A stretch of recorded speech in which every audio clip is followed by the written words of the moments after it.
wrapped up a nice full day here so far at our 6-acre site, digging up some nursery stock, planting in some really huge male Seaberry, a gumi, some other stuff, working on digging plants that we need to finalize shipping.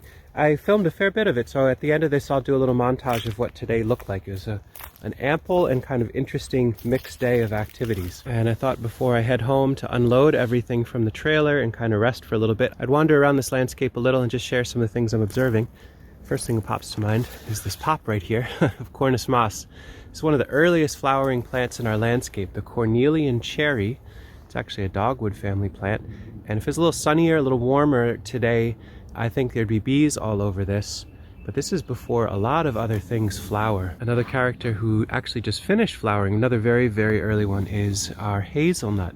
These happen to be hybrid hazelnut. They're seedlings of a plant called precocious from Oikos tree crops that we planted way back when in 2009. I'm calling them precious because they are actually really slow to start bearing nuts, but they're phenomenally large nuts in thin shells. We've been growing out these from seed for years. You can get a sense of just how big they get. So this is about 15 years of not being pruned. We'll let this make one more round of crops and then probably cut it really flush to ground for a renewal cut. It's interesting to see here. This is a competitive area in a lot of ways. There's actually a lot of shade happening, and this is a good example. Not necessarily that it's best practice, but if you can believe it, there's 1, 2, 3 seedlings that grew together. They're about 8 inches apart. People ask me, how much space do you need between plants? And probably more than this. I'm not going to say this is best practice, but look at these plants. There's 3 of them all mixed together. The pollination needs are met because there's 3 distinct seedlings amongst each other. And they're competing a little bit for light and resources, but they don't seem to be really stressed out about it. It's kind of interesting to see, like, little clusters of like plant seedlings is a compelling design strategy. This area has a pretty large OP367 poplar. This was put in as a cutting. I'm going to just keep panning up slowly to the top of this thing. I think in 2010, so it's probably a 15-year-old plant. Just for some scale, there's my hand. And so it's a 15-year-old cutting. So we sell cuttings of this plant and others, pushed in the ground, dormant cutting, not in a nursery bed, not fancy, just pushed in with some mulch around it. And 15 years later, it grew this tall. And we're at a place now where some of these poplars actually need to be cut back because they are blocking light for other characters, and they're becoming a little bit of a physical hazard in the landscape. So that goes on and on, probably 50 feet tall, 40 feet tall easily. Maybe it'll be cut down. I think this is one I'm going to leave. It feels well balanced, and it's just interesting to see at least one specimen that has never been receiving a hard cut. Recently though, Juan and I went through, this is some processed tops. This will be for firewood. Not the best firewood in the world, but it's really, really abundant. I think we counted 9 growth rings in these trees. These are cut back in a way to facilitate a pollarding response. These are 2 more OP367. They weren't as tall as that first one, but now they're a very, very manageable working height. This is about chest height for me. It's pitched just slightly to the east, so morning light can get the snow off in the winter, and that if standing water wants to happen, it can shed. And we'll let the new sprouts come out here and thin them down to maybe 5 or 6 shoots.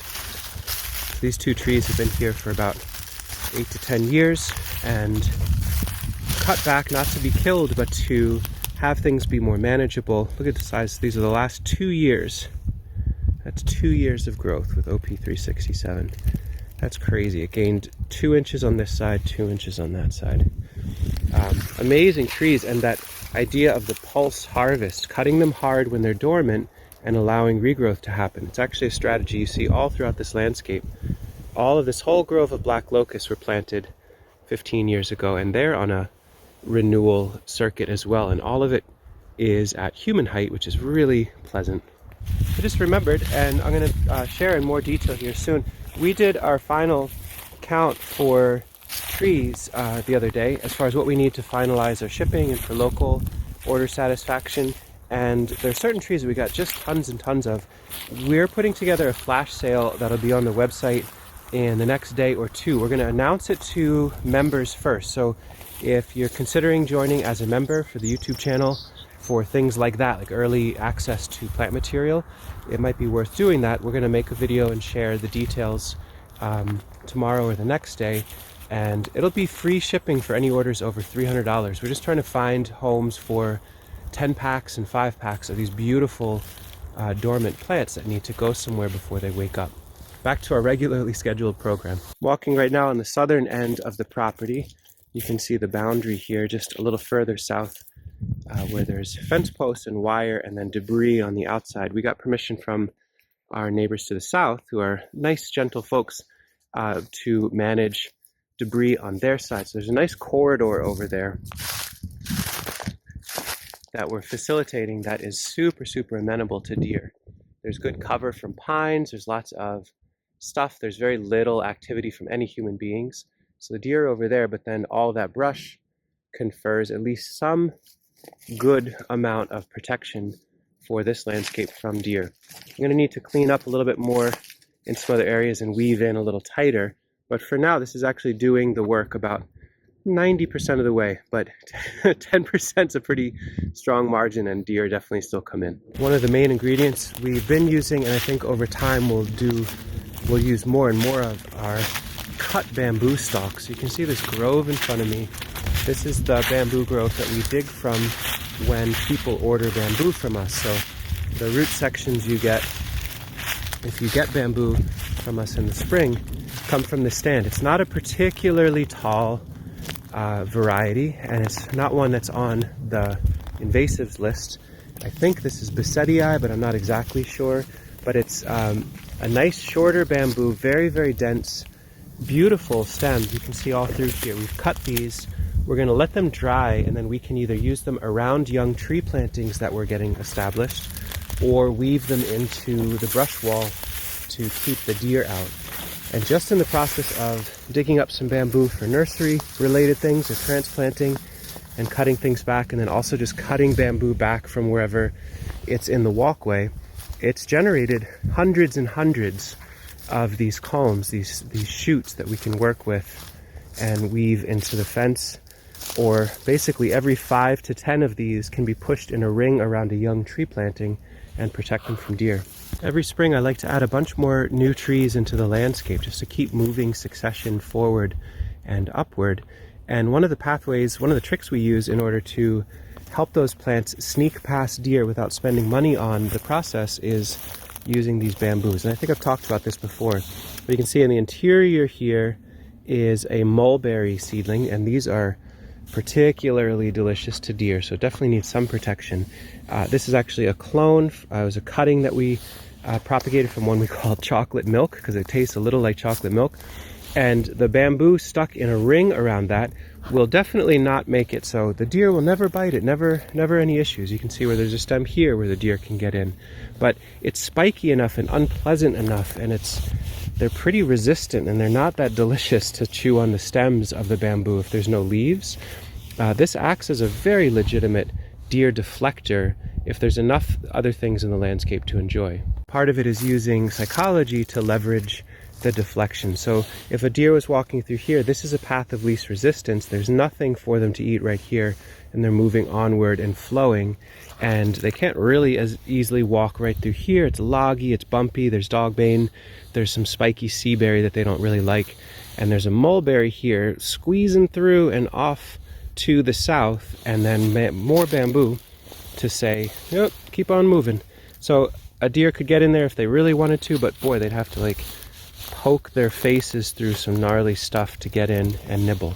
So bamboo's actually, it's an interesting plant in its own right, but to leverage the skeletal structure of bamboo we're going to cut anyway to be the thing that facilitates other native and compelling trees to establish in the landscape feels like some really cool landscape poetry stuff. There's just so many resources to be had in a landscape when you're managing it with complex and diverse systems. So all this miscanthus grass was cut when Juan and I came through and dug out the miscanthus we needed for spring sales. So we dug everything out of here. We're going to dig a little micro pond now and transition it away from miscanthus. And we can use this to weave into the brush wall, or we can use it for pea trellises, or we can use it as mulch or a walkway, put it into water and let it break down and be habitat for microbes. Amazing stuff in these landscapes. I realize I could go on and on here, but maybe I'll wait till things green up a little bit more. Maybe there's some flowers to look at beyond just cornelian and cherry. I'm going to aim back home and unload some pots. We're going to begin the process of potting up nursery stock for local offering this spring. Maybe we'll document that process again. Over the years, I think we've come up with some neat tricks for really low embodied energy and pretty effective ways of having nursery plants available in pots. I'll share that as that unfolds. And for now, if you're interested in seeing what the earlier part of the day looked like in part, I will be talking about that while some moving pictures flow. Thanks for watching. Hope you're well. And again, if you're interested in access to these 10 packs of really awesome trees that we're going to be offering the next day or two, and you want early access, consider being a member. That supports us directly, but also gives you access to all of our sales before the general public. Had a nice full day, starting with loading the trailer at our small site with some really big plants that needed to leave our intimate nursery beds. A couple of them were actually big enough to need the trailer to be lowered down. These male Seaberry hung over the end, and are beautiful plants ready to pollinate in our bigger landscape. I started with this giant seed-grown gumi and decided to find a spot amongst some other plants in the north end of a nursery bed. There's an elderberry and some currants nearby. We can cut them back as they compete with the gumi, but it's a nice little guild companion to add nitrogen for a Carpathian walnut and pawpaw. And rather than digging deep, we just took some soil from nearby that was weedy and banked it up around it. You'll see this repeated a few times. Took the male Seaberry on the wheelbarrow to bring out to the other end of the property, and you can see how we transport these on the trailers with an old scrap piece of plastic and wet burlap, and it works pretty nicely. It also helps to do it on a day where it is overcast and cloudy. The first male Seaberry went out on the west end of the landscape to pollinate some orange energy females that needed some partnership. That was also shallowly planted, and I'll show how I add some extra soil later. The orange energy are ready to fruit, and now this male Seaberry should be able to provide the pollen this season, and it holds the option of planting some more Seaberry just over there. I just add muck around these plants, plant them shallow, add extra soil from somewhere else, and get to the level we want. And that is all settled in now with a nice mulch of miscanthus tops. Works fine enough. On the west end, northern of there, I have another spot where I'd like to do some really intensive Seaberry expansion, and so this male will be doing that work. I dug it into the edge of a hugel mound, again very shallow at first, but with tons and tons of wet muck from a pond to get the soil where it needs to be. This plant should provide enough pollen to take care of around 10 nice production size females later on. In true hugel mound spirit, I just took the logs that were there and used those as a very coarse wood chip.